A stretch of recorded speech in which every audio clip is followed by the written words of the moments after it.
Erica Beth Levin is the founder of Globowl, which is a new food company for toddlers and kids, which is introducing global flavors to their palate. Erica, thank you so much for joining me today. I mean, it really was your mom, which you had told me about, that introduced all these global flavors and different cuisines from different cultures to you ever since you were a kid.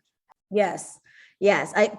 Food in our family has like always been our love language. And it's always just been such a source of comfort and fun and togetherness.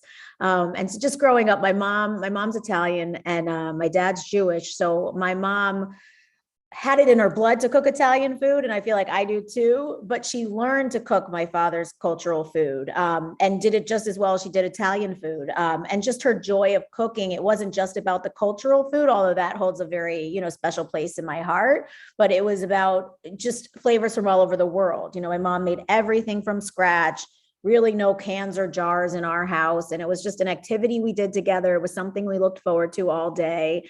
And so I always felt like I was really exposed to a lot through food. And I was always really thankful for that.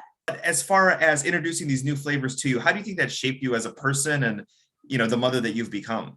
Yeah, I think, my parents, I think, did a very good job, not just in the home, but exposing us outside the home to different cultures and travel and things of that nature. And they weren't shy about taking, what could be disruptive toddlers to really nice restaurants as well. So we always food just was always important to us all around.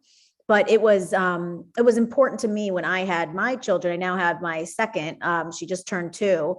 And it was very important to me, especially during this time where we haven't been able to really leave our homes, let alone the country or even our state sometimes, to bring the world to my children. And the way I can do that, the only way I really know how is by cooking and bringing those cultural flavors and, marquee dishes of all these other countries and regions to my children. So that was, to me, the most, it was really important, and it was exciting, during a time that was otherwise kind of, stressful and lonely. And that's how Globowl ended up coming out. They come in these little jars right over here, right. 4 different flavors right now. Talk to us a little bit about, what you've created and what's in each one of the jars. You have the Yaya's Medi Bowl. I here have the Pad Thai for Tots.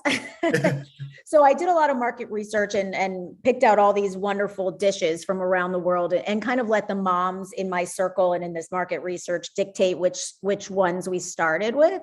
But I do have plans to come out with, many more SKUs from more places around the world. But right now we have the Pad Thai for Tots. We have the Yaya's Medi Bowl. We have a baby spices bean bowl, which I consider it's kind of akin to a non-spicy chili for babies. And we have a veggie tikka masala, which is also vegan. And as far as the ingredients, there are mild allergens in each one of Yes. these. Is that correct, as far as getting kids and toddlers used to these different foods?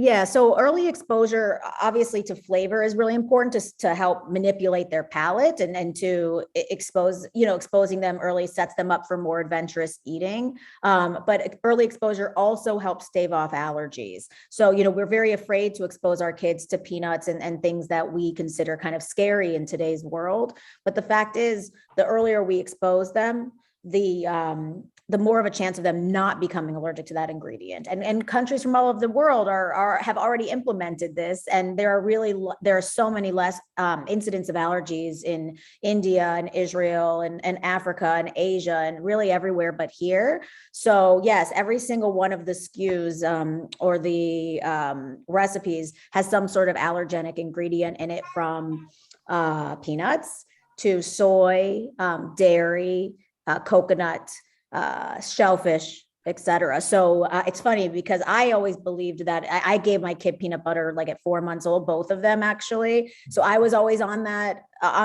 boat, I guess. But after I came up with this idea and I was really into, the diversity of flavors, the diversity of texture, all of that, the USDA pediatric feeding guidelines came out actually earlier this year and said, diet diversity is critical and feed allergenic foods early and often. So I was like, yeah, I felt very happy and validated. Now let's talk a little bit about how people can order them. You were at street festivals over the summer. How are we doing this in the fall? And is a website as far as people being able to get these products? Yeah, so we'll be selling on the website. We're taking pre-orders right now. The website is theglobowl.com, Globowl. And we should be having product in the next 60 days for shipping nationally. But you can also find us at Urban Market in Chicago on Chicago Avenue, actually, starting in November when they open. That's amazing. Let's talk a little bit about the impact of how, when you've gone to these summer festivals and when you were introducing like the what parents were saying as far as like, oh my goodness, this is something that's missing in the market. I'm so passionate about this. This combines my love of my children and my love of food and my love of, different cultures and travel. And that same passion seems to be pervasive. I mean, the response was overwhelming in terms of the idea of bringing the world to your kids or culture to your kids through food. It seems so obvious, but there is no option for that. And for parents that don't cook, which we were talking to a lot of parents that don't cook, or they buy primarily store-bought baby food, this was such a breath of fresh air because one, it's not in a pouch. Although pouches are extremely convenient and I've used them myself, it doesn't really help your children learn different textures. They're drinking their food instead of eating it.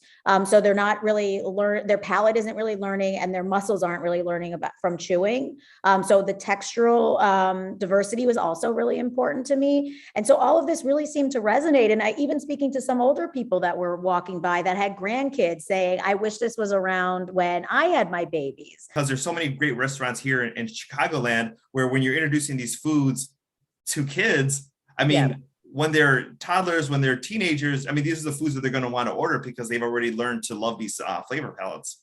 Absolutely. And anecdotally, I'll tell you with my son, I was a little nervous. I did give him peanut butter right away because that was my biggest fear. But other than that, I was pretty nervous about like giving him, curry or pad thai or something like that. And sadly, he has become an extremely picky eater.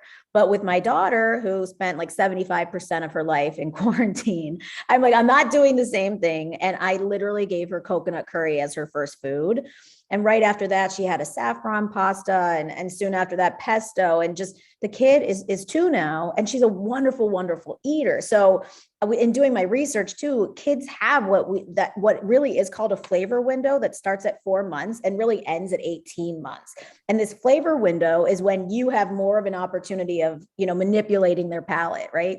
They only had breast milk or formula before that. So anything's probably going to taste good and they don't have other options. So you really have more of an ability to shape the kind of eater that they become than we maybe realize. And that was also a big part of starting this business.